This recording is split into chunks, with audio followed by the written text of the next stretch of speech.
We're delighted to welcome back to the studio Morten Hofstad, the Regional Director, Middle East and Africa for Luup. Good morning to you, Morten. Good morning. Thanks very much for joining us. You were in the studio in March, and you are a mobile payment system company.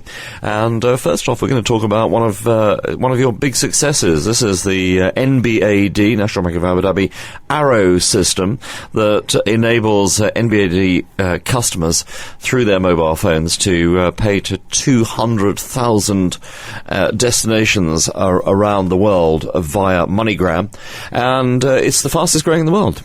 Exactly. We launched with the National Bank of Abu Dhabi International money transfers back in June, and after 3 months we can confirm that this is the fastest growing money transfer service launched by a mobile phone worldwide. How many of them are around? What sort of universe are you competing in? Oh, it's a huge universe. It's you have money transfer by mobile phone initiatives all over the world. In Kenya is probably number one in the world. In 4 years, they have 14 million people using the mobile phone to send money every day.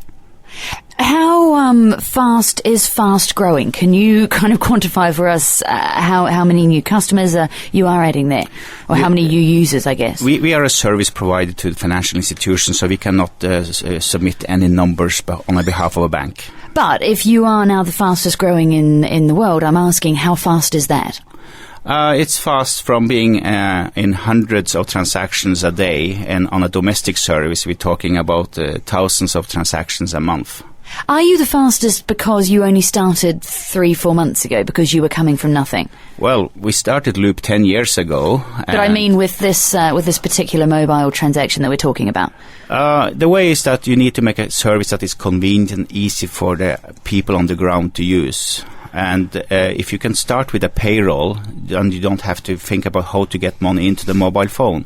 So when you get the payroll into your mobile phone, you can just by a code or a PIN send the money to 200,000 locations worldwide that is pre-registered. I understand that. I guess what Brandy's really asking is, obviously, once this product reaches maturity, I mean, we're a pretty small population here, really. How's it going to compete with some of the bigger markets? It won't be particularly sizable on a global scale at that point.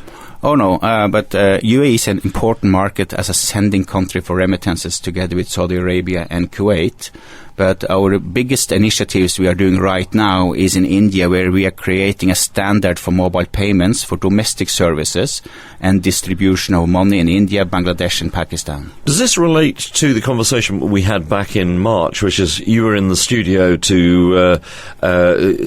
you were involved with the wage protection system, the government's attempt at ensuring payment to those at the lower end of the salary curve and without bank accounts, really, the unbanked, as you say. Exactly, and since we met back in March, we signed up a company here in UAE called Workers Equity.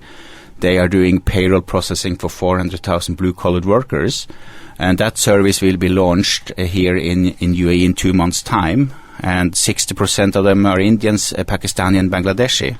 Where will those clients come from? Where are they working? In construction. I mean, is it one or two particular companies that will be using the service? How does it happen? No, it's multiple companies, multiple services. This is a compulsory thing, isn't it, the wage protection system? Exactly. And how's it working? Has it ensured that a lot more people have been paid? Are people happy with it? It seems like it's a security, because now they have to pay these blue-collar workers their salaries, and you can have electronic tracing of the payments. And how many people, did you say, were signed up to that? We have just signed up a contract with 400,000 blue-collar workers, and National Bank of Abu Dhabi have also 300,000 to 400,000 blue-collar workers that we're going to activate to start launching international remittances with in October. So you've got the deal with National Bank of Abu Dhabi, the Arrow system. You've got the wage protection system business for the unbanked, exactly, people without bank accounts. Which is your larger market? It's both the white-collar and blue-collar workers, because 90% of the population in this country are actually sending money somewhere, and blue-collar workers are looking for a low-priced and convenient service to send money home, while white-collar workers are looking for not a low-cost service, but a convenient service to send money back home. What trend are you seeing in terms of the amount of money that's being sent back home? And the average, it's 150 to 250 US dollars by the blue-collar workers. Are you able to tell us volumes of money remitted? Do you look at the remittance market, the global flows, pretty closely? Yeah, we have one of the biggest corridors is, of course, Saudi Arabia to India, US to Mexico. And from here, where does the flow go? Number one is India, Philippines. However, the service we launched back in June, actually Philippines is number one market and India is number two market. With the numbers you gave us, about 2 questions ago there, about how much is being sent home, what is the trend there? Is it increasing? Is it increasing steadily? Or what are you seeing? Of course, it's increasing. And what is the progress in the UAE towards money stored on a mobile phone being used to pay bills in shops and restaurants? Well, so far, the revenue generator is the international remittances. That's what we have been focusing on. A next service that we're going to launch is actually that Indians, Pakistanis, Bangladeshis, guest workers in this country also can top up the mobile phone, the SIM cards, to the load one back in India by sending us an SMS. Who do you have to work with, and how many people do you have to work with to get that done in terms of partners? We need the major banks on board. We need the exchange houses on board and the payroll processors. And who pays for this? Who pays you? The financial institution we are working with. And does that cost get passed on to the person who's making the remittance? Not really, because it's a setup cost and then it's a transaction fee and we generate our revenues over the transactions.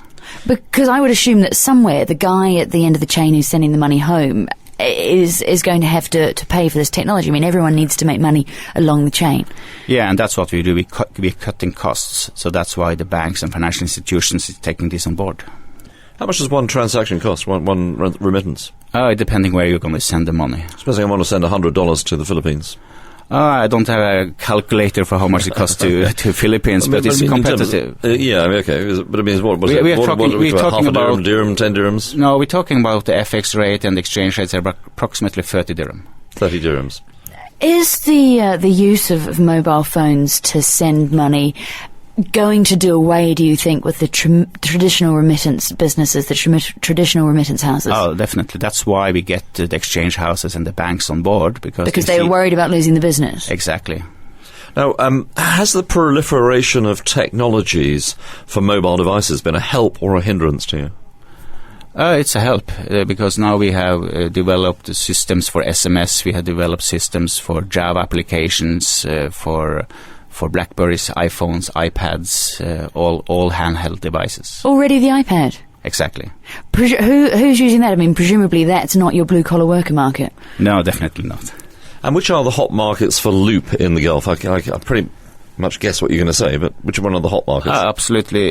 UAE is the start, is the main market for us. And then bigger than Saudi? Saudi Arabia is the biggest, but the good place to launch an innovative service is actually in UAE.